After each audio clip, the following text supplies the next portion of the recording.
Hello everyone, we are looking into the 10 projects that were never built in the past. Proposed as early as the 1940s, the Queen Street subway was envisioned as a key east-west transit corridor through downtown Toronto. It would have run beneath Queen Street to relieve congestion on surface streetcars. However, the project was repeatedly postponed in favour of other subway priorities, such as the Bloor-Danforth line. By the 1970s, the concept evolved into the Downtown Relief Line and, later, the Ontario Line. In the 1920s, the Eaton's retail empire planned to top its new College Street store with a skyscraper that would have dominated the Toronto skyline. The Art Deco base was completed, but the Great Depression forced the company to abandon the tower, leaving behind the structure now known as College Park.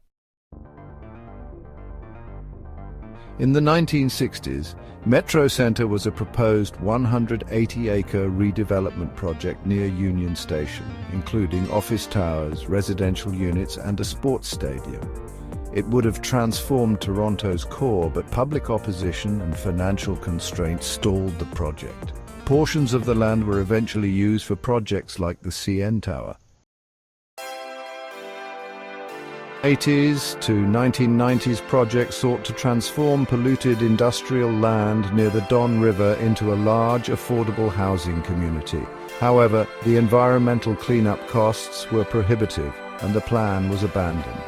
Decades later, the area was redeveloped as the West Don lands and became the Canary District.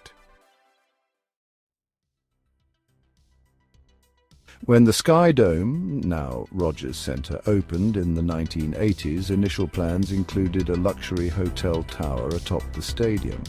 Financial and engineering challenges led to the abandonment of the idea, though a smaller hotel was integrated into the stadium itself. In the 1980s, a monorail was proposed to connect Toronto's revitalizing waterfront areas, offering an alternative transit option. Despite the futuristic vision, high costs and public opposition, viewing it as unnecessary and intrusive, led to its cancellation. Proposed in the early 2000s, the Front Street extension aimed to extend Front Street westward to improve traffic flow into the downtown core. It faced significant criticism over its cost, environmental impact, and potential to encourage urban sprawl. The project was ultimately shelved. Sidewalk Labs, a subsidiary of Alphabet, proposed a high-tech, sustainable, smart city on Toronto's eastern waterfront in the late 2010s. The project faced intense scrutiny over privacy, data governance, and public input. Mounting criticism and economic factors led Sidewalk Labs to cancel the plan in 2020. A competition in the 1950s to design Toronto's new City Hall attracted numerous submissions, including a wedding cake-style classical design. While favoured by traditionalists, it lost to Villiers-Revel's modernist concept, which resulted in the now iconic curved Twin Towers and Public Square.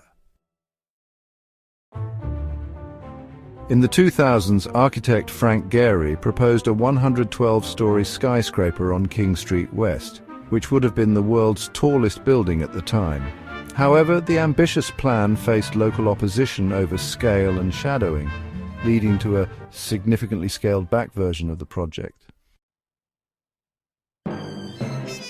So there you have it, 10 projects, 10 glimpses into what might have been. Toronto is always changing, always evolving. Who knows what the future holds?